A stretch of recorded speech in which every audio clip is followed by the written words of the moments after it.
కుంభరాశి.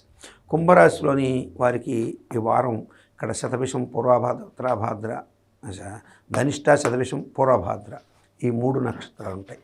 ధనిష్ట వారికి ఆర్థికపరమైనటువంటి విషయాల్లో ఏర్పడినటువంటి కొంత లోటుని పూడ్చుకునే అవకాశాలు ఎక్కువగా ఉంటాయి. ఆర్థిక విషయాల్లో ఇతరుల ప్రమేయాన్ని సమర్థవంతంగా నివారించగలుగుతారు. మీదైనటువంటి బలమైనటువంటి ఒక మార్క్ని ప్రదర్శించగలుగుతారు. అట్లాగే ఇతరులని మీద నమ్మి పెట్టినటువంటి ఇన్వెస్ట్లకు సంబంధించి ఏదైతే ఒడిదుడుకులు ఉంటాయో వాటికి సంబంధించి పక్కగా ఒక ప్రణాళికాబద్ధంగా ముందుకు వెళ్ళి ఆ ధనానికి సంబంధించినటువంటి ఒక క్రెడిబిలిటీ సంపాదించే అవకాశాలు ఎక్కువగా ఉంటాయి. ఇక శతభిష నక్షత్ర జాతకులకి వీరు ఉద్రేకపూరితమైనటువంటి కొన్ని నిర్ణయాల వల్ల గతంలో కోల్పోయిన అంశాలకు సంబంధించి కొత్త ఆలోచనతో ముందుకు వెళతారు. దానివల్ల మీ యొక్క ఆర్థిక ఇబ్బందులు, రుణాల నుంచి ఉపశమనం లభించే అవకాశాలు కూడా ఎక్కువగా ఉంటాయి.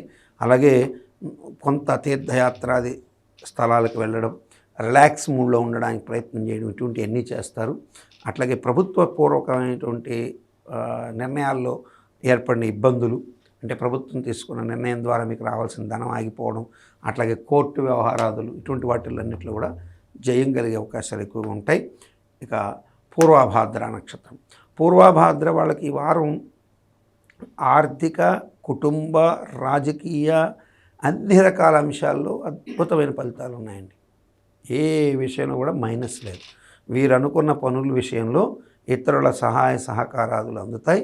దానివల్ల వీళ్ళు అనుకున్న విషయం ఖచ్చితము, మేము నమ్మినటువంటి విషయం నిజము అనేటువంటిది ఒకటి ప్రూవ్ అవుతుంది. కాబట్టి వీరికి ఉద్యోగపరంగా కూడా శుభం జరిగే అవకాశాలు ఎక్కువగా ఉన్నాయి. కుంభరాశి వారికి యథావాత మొత్తం మీద చాలా యోగంగా ఉందని చెప్పాల్సి వస్తుంది. ఈ వారం ఏళ్ళనాటి శని ప్రభావం కానీ, అట్లాగే మీకు నీచ చంద్ర స్థితి 10వ ఇంట్లో ఉండడం వల్ల పై అధికారుల నుంచి చిన్నపాటి మాట పాడినప్పటికీ దానివల్ల మీకు ఇబ్బంది కలగకుండా ఉండడం కానీ, ఇటువంటి అనేక శుభాలు జరిగే అవకాశాలు ఎక్కువగానే ఉన్నాయి.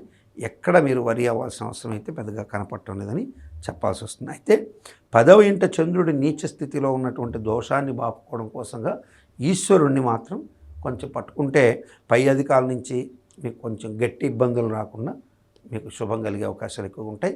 కాబట్టి ఈశ్వరుడి పాదాలను పట్టుకోవడానికి ప్రయత్నం చేయండి.